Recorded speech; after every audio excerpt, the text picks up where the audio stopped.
Okay, so what we're doing here is really giving a survey paper of how antitrust enforcement for research and development has evolved over the years, starting as far back as we can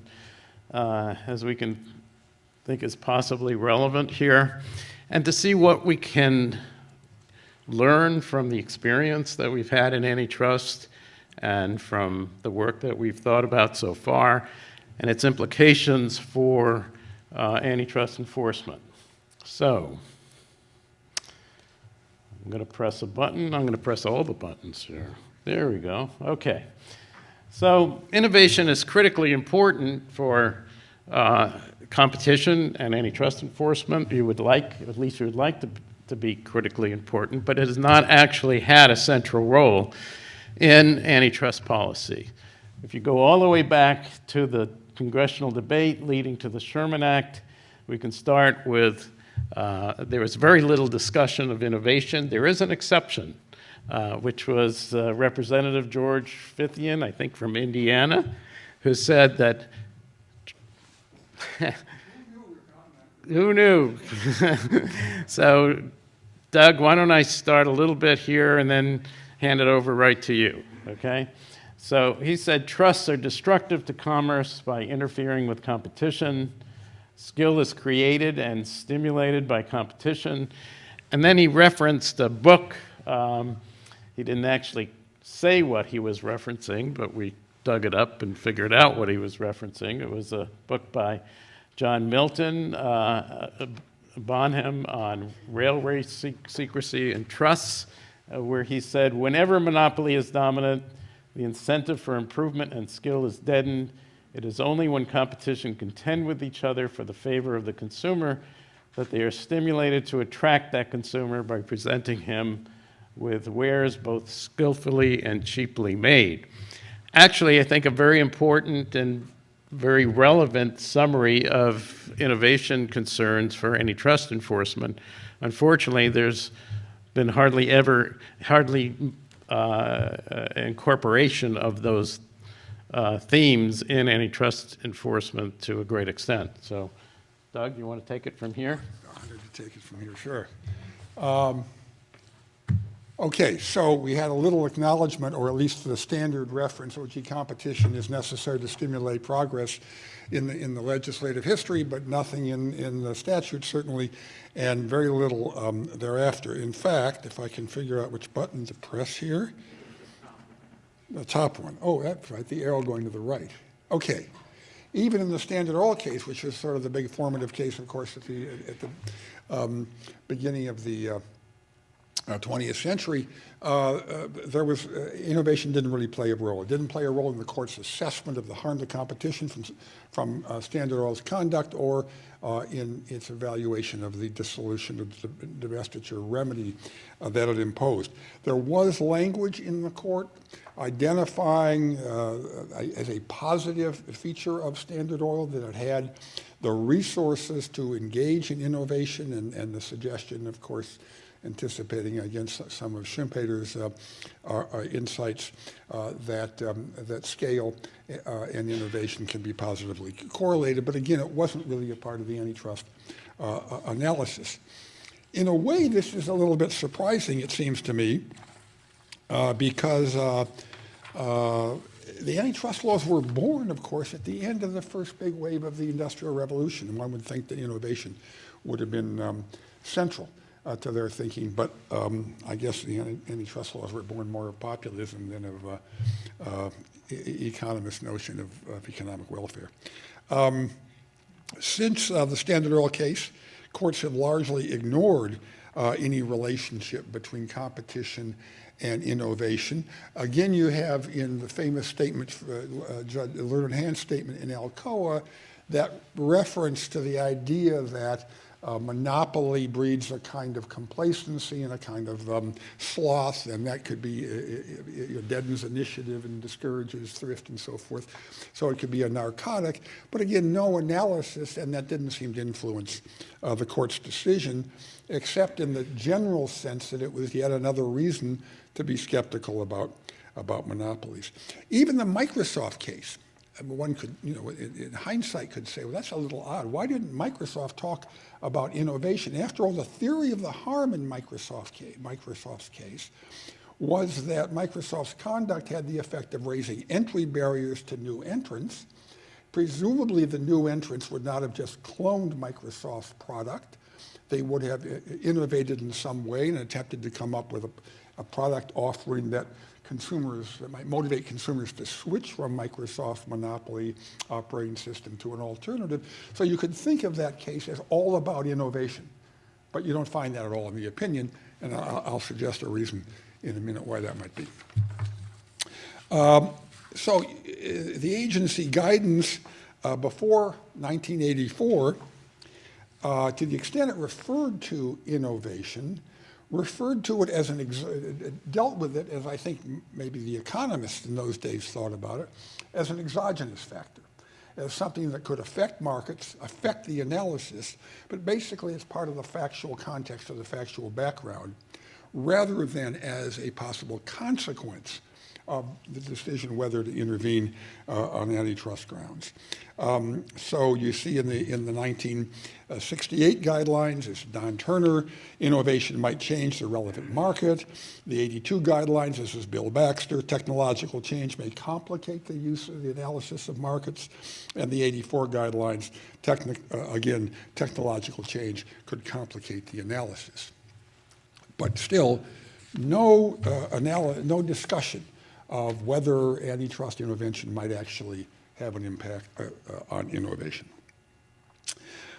So to understand that, I think, or at least I'm going to suggest a way of understanding it, is to think about the antitrust context, which I think is often overlooked in current debates about antitrust, certainly the way I think the New Brandeisians often frame the debate. The antitrust laws are about prohibiting bad conduct, period.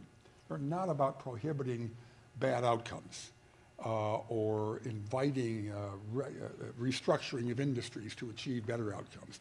The key statutes, Sherman 1, restraints of trade, Sherman 2, monopolization, an act of monopolizing, and the Clayton 7, mergers, which of course are a kind of conduct.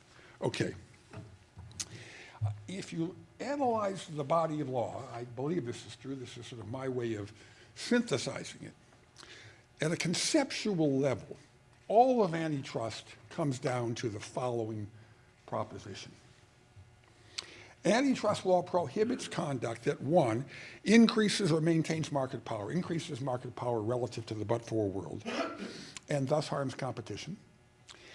And two, cannot be justified as reasonably necessary to provide welfare-enhancing benefits. Now, there's a lot of work to be done in implementing that, but I think at a conceptual level, that's what antitrust law is all about.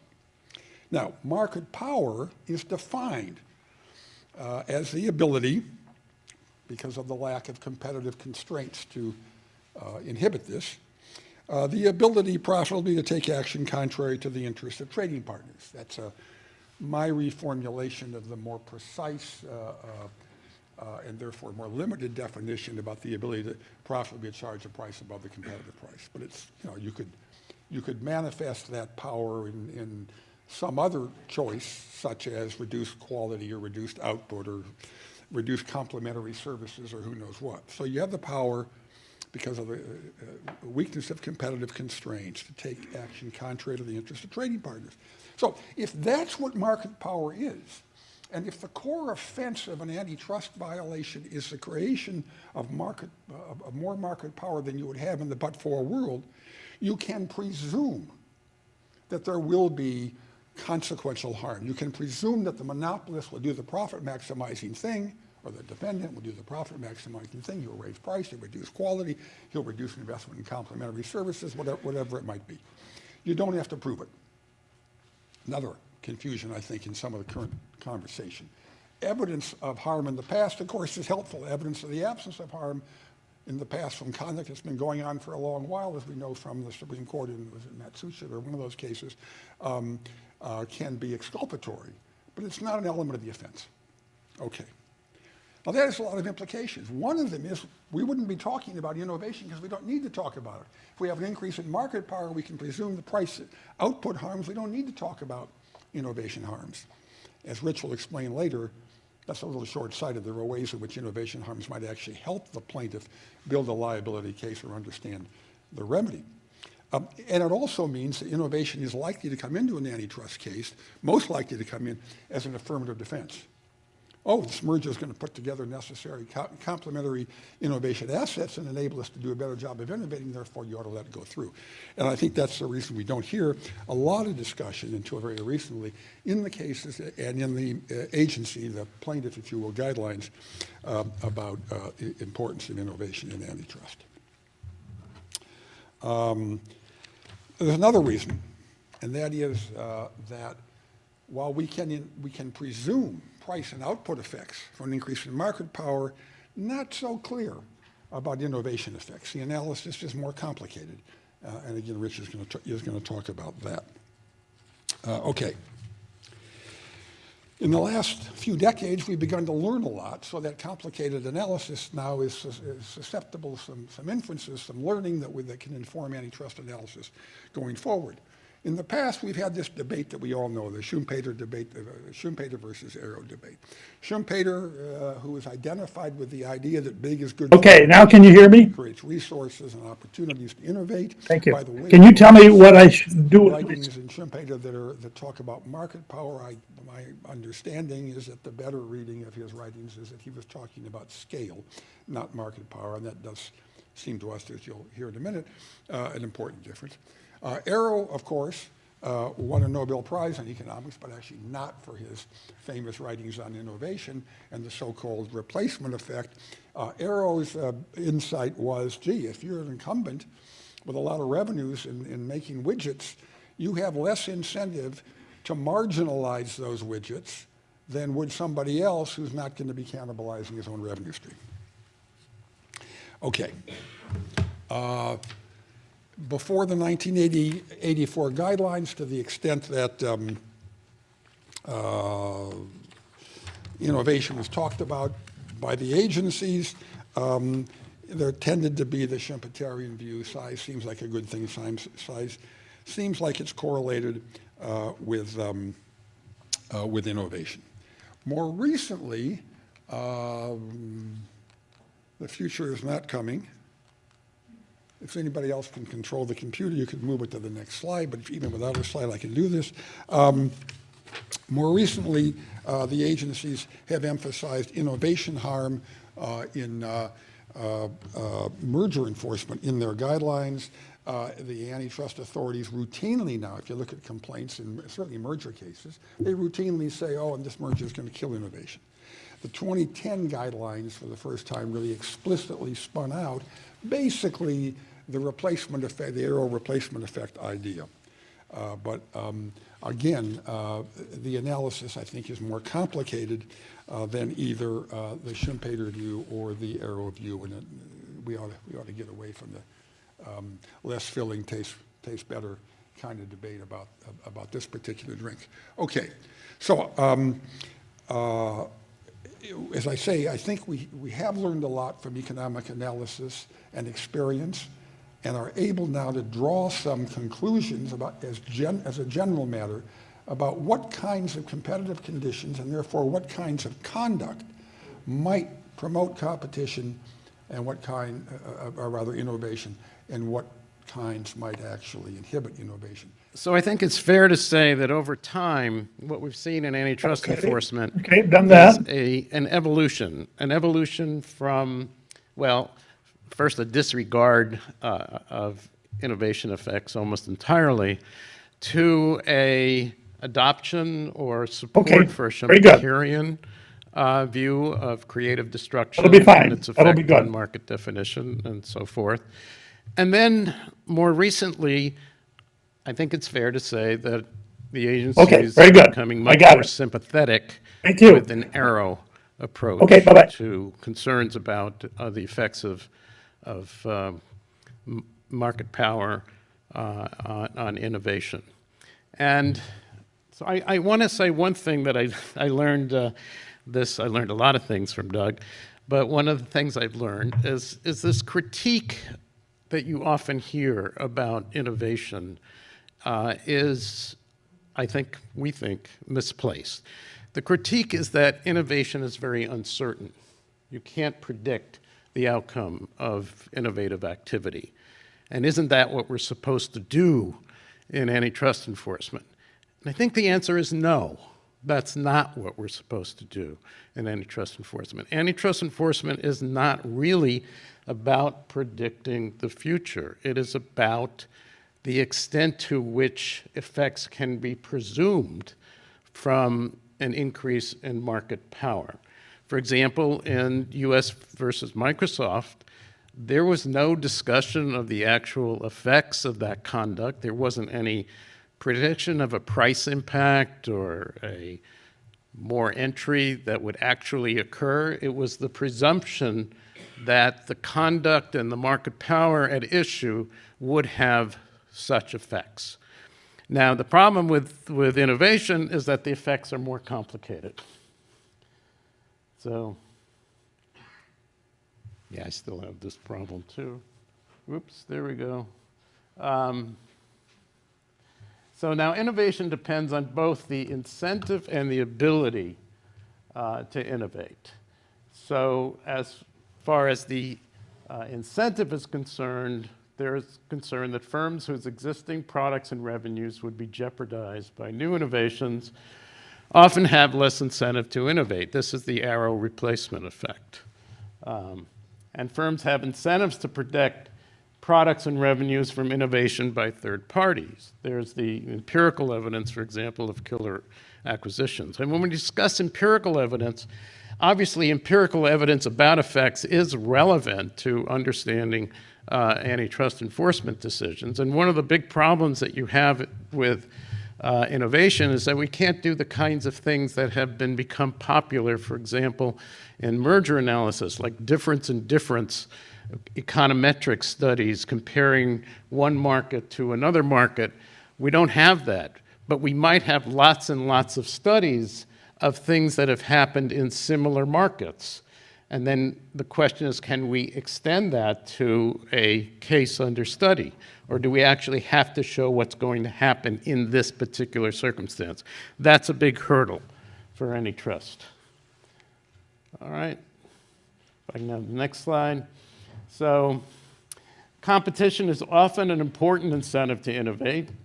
Firms have incentives to innovate to take market share for rivals. This is very similar to the kind of upward pricing pressure in merger analysis as firms compete. As a merger reduces the incentive to take sales from the merger partner. And then all else equal, more firms engaged in R&D increases the probability of an innovation. So there's just simply a counting the number of competitors effect. But, there are offsetting circumstances. A firm has an inability, if there are what we generally call spillover effects, that is the inability to keep competitors from exploiting your innovation, that can be a deterrent to innovation. Those effects can be internalized through mergers or through exclusive dealing arrangements and that sort of thing.